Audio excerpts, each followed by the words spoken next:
nearly twofold increase in incidents, which demonstrates to me that there's some sort of a gap there, something's missing.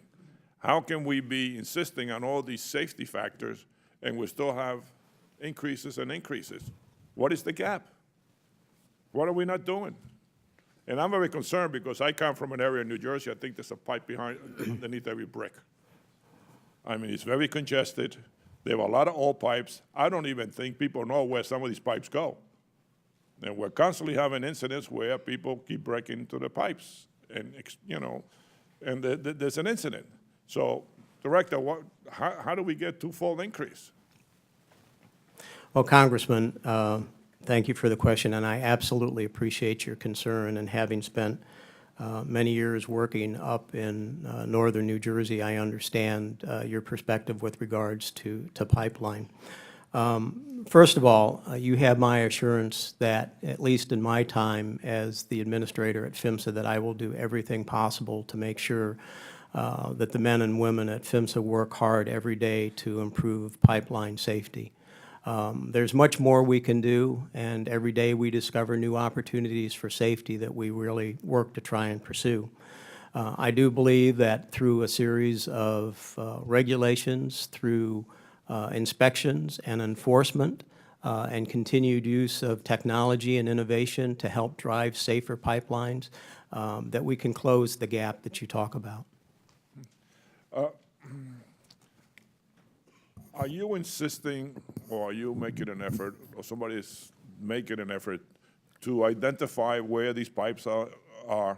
Because I think that there are a lot of pipes around that have been around a long time, and I don't even know if people know exactly where they are.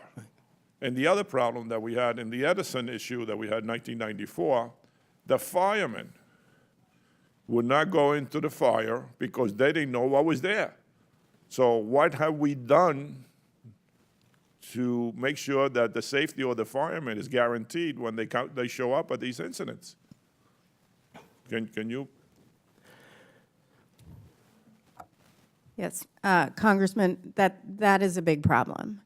Right now, PHMSA has a national pipeline mapping system, and we have some recommendations for improving the national pipeline mapping system, including that they have to provide where high consequence areas are. These are high population areas and other areas, so emergency responders know where they are. There's also a problem on where it the identification, the accurate location of that pipeline. Right now in the pipeline mapping system, it's give or take 500 feet.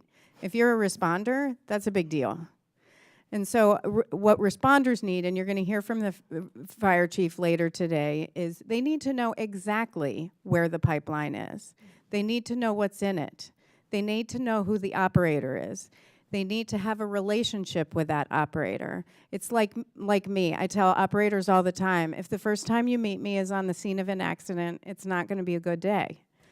Firefighters need to work with operators, and operators need to work with firefighters so they can adequately plan for a potential incident.